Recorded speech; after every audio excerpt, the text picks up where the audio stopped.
कंस को हर जन्म में विष्णु के हाथों क्यों मिला मृत्यु का श्राप।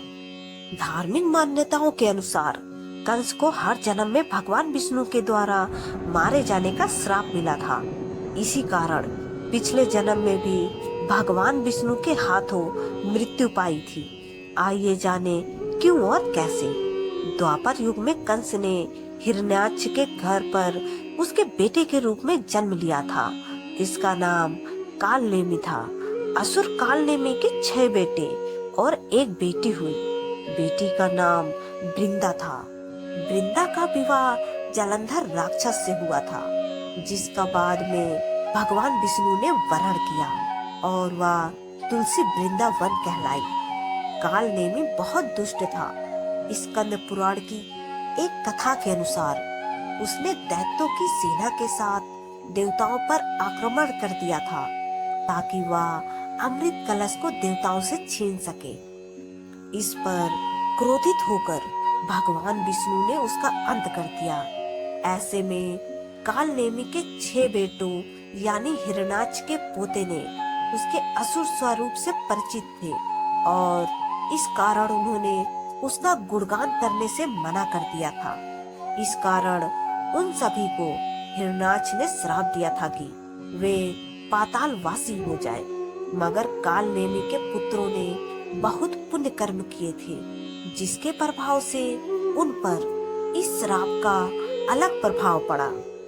हिरण्याक्ष ने देवी पृथ्वी को बहुत परेशान किया था, जिसके कारण भगवान विष्णु ने वराह अवतार लेकर हिरण्याक्ष को पानी में डुबोकर मार डाला था।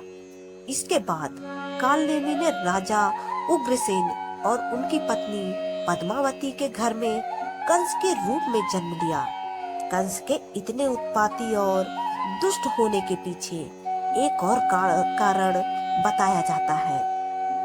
पद्मा पुराण की एक कथा के अनुसार द्रामिल नाम के एक मायावी गंधर्व ने उग्रसेन का रूप बनाकर छल से पद्मावती को गर्भवती कर दिया। इस कथा के अनुसार कंस इसी राक्षस द्रामिल और पद्मावती का पुत्र था। इस वजह से अपने पुत्र कंस से उन्हें कोई प्रेम नहीं था। एक कथा में यह भी कहा गया है कि स्वयं कंस की मां ने ही उन्हें यह श्राप दिया था कि उन्हीं के परिवार का कोई बालक उसकी मृत्यु का कारण बनेगा। कंस की एक चचेरी बहन थी, जिसका नाम था देवकी। वह देवकी से बड़ा प्रेम करता था। देवकी की शादी पर एक भविष्यवाणी हुई कि कंस को देवकी का ही पुत्र मारेगा। भविष्यवाणी सुनकर कंस ने देवकी और उसके पति वासुदेव को कैद कर लिया और देवकी को जो भी संतान हुई उसे एक एक कर मार डाला। ये कालनेमि के ही पुत्र थे। उनके 6 पुत्रों ने ही यहाँ पर देवकी की कोख से जन्म लिया था। कथा के अनुसार दरअसल कालनेमि के इन पुत्रों के जन्म पर भी यही श्राप था कि उनकी मृत्यु स्वयं कालनेमि के हाथों से ही होगी और इसी कारण इस जन्म में कंस ने देवकी कोख से जन्म ले रहे थे अपने ही पुराने पुत्रों को मार डाला। इस प्रकार कंस पर पापों का भार चढ़ता ही गया। आखिर में स्वयं भगवान विष्णु ने कृष्ण के रूप में धरती पर जन्म लिया और गोकुल में पलने लगे। मगर उनका असली उद्देश्य तो कंस से अपने माता पिता और नाना को छुड़ाना था।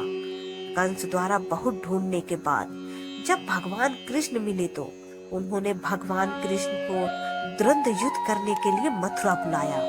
भगवान कृष्ण ने कंस की इस चुनौती को स्वीकार कर बलराम के साथ मथुरा रवाना हो गए।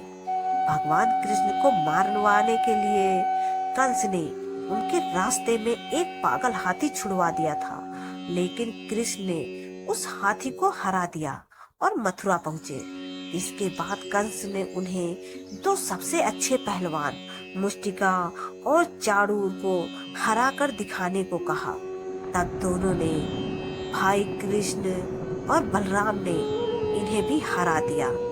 इसके बाद भगवान कृष्ण ने कंस से उनकी तलवार छीनकर उनका सर कलम कर दिया तथा अपने प्रियजनों को कारागार से मुक्त कराया। इस प्रकार कंस को भी भगवान विष्णु के हाथों से मरने का मौका मिला, जिसके कारण उसके इस जन्म के भी सभी पाप धुल गए। जय श्री राधे राधे।